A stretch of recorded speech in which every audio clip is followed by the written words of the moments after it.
ಭಾರತ ಭಾಗ್ಯ ವಿಧಾತನ ಕಥೆ ಹೇಳಕ್ ಬಂದಿದ್ದೀವಿ ಸ್ವಾಮಿ ನಾವು. ಹಿಂಗಂತ ಹಾಡೋರು ಮತ್ ನೋಡೋರು ನಡುವೆ ಒಂದು ಒಪ್ಪಂದ ಮಾಡ್ಕೊಂಡು ಶುರು ಮಾಡೋಣ ಸ್ವಾಮಿ ನಾವು ಮಾತಾಡ.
ಒಂದೊಂದಾಗಿ ಒಬ್ಬೊಬ್ಬರಾಗಿ ಸಮಾನತೆಯ ಹರಿಕಾರರು ಬಂದು ಈ ಪಾಪ ತೊಳೆದು, ಆದರೆ ಇದನ್ನ ಸಂಪೂರ್ಣವಾಗಿ ಎದುರು ಹಾಕಿಕೊಂಡು ಹೋರಾಡಿದವರು ನನ್ನ ಒಡೆಯ ಹಿರಿಯ ಈ ಭಾರತ ದೇಶದ ಭಾಗ್ಯ ವಿಧಾತ.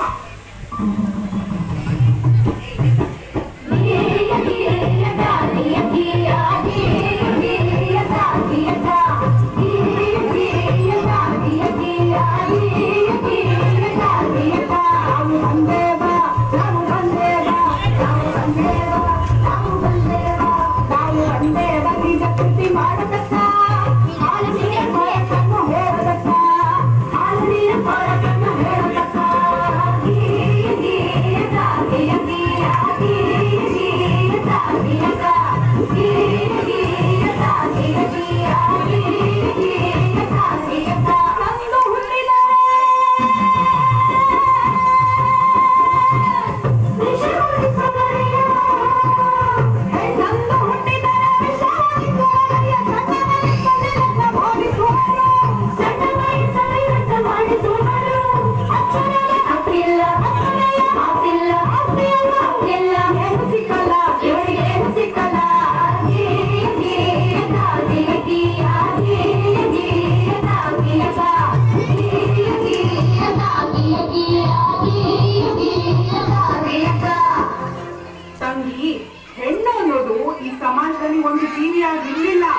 ಅವಳು ಆಸ್ತಿ ವರ್ಣ ವಂಶ ರವಾನಿಸೋ ಒಂದು ಯೋಜನೆ ಆಗಿದ್ಲು. ಈ ಜಾತಿ ಆ ಜಾತಿ ಸೇರ್ಬಾರ್ದು, ಆ ವರ್ಣ ಈ ವರ್ಣ ಬೆರಿಬಾರ್ದು, ಈ ಆಸ್ತಿ ಆ ಆಸ್ತಿ ಅವ್ರಿವ್ರ ಕೈ ಸೇರ್ಬಾರ್ದು. ಹಿಂಗೆಲ್ಲ ಆಗ್ಬಾರ್ದು ಅಂದ್ರೆ ಹೆಣ್ಣಿಗೆ ಯೋಚಿಸೋ ಶಕ್ತಿ ಕೊಡ್ಬಾರ್ದು. ಹಾಗೆ ಅವಳಿಗೆ ಒಪ್ಪಿಗೆ ಇದೆಯೋ ಇಲ್ವೋ, ಅವಳ ಬುದ್ಧಿ ಮತ್ತು ಮೈ ಮಾಗಿದೆಯೋ ಇಲ್ವೋ, ಅವಳಿಗೆ ಜಾತಿಯಲ್ಲೇ ಮದುವೆ ಮಾಡಿಸ್ಬಿಡೋದು. ಹೆಣ್ಣು ಆಸ್ತಿ ತಗೋಬರ್ತಾಳೆ. ಹಾಗಾಗಿ ಒಬ್ಬ ಗಂಡಿಗೆ ಹೆಚ್ಚೆಚ್ಚು ಮದುವೆ ಮಾಡಿಸಿದಷ್ಟು ಹೆಚ್ಚೆಚ್ಚು ಆಸ್ತಿ ಬರುತ್ತೆ. ಒಂದ್ ವೇಳೆ ಗಂಡ ಸತ್ರೆ ಅವಳನ್ನ ಯಾವ ಗಂಡು ನೋಡದೇ ಇರ್ಲಿ, ಆಗ ಅವಳು ಬೇರೆ ಸಂಸಾರ ಮಾಡದೇ ಇರ್ಲಿ ಅಂತ ಅವಳು ತಲೆ ಮಾಡಿಸ್ತಿದ್ರು. ಅವಳು ಮನೆ ಬಿಟ್ಟು ಆಚೆನೆ ಬರಂಗಿರ್ಲಿಲ್ಲ.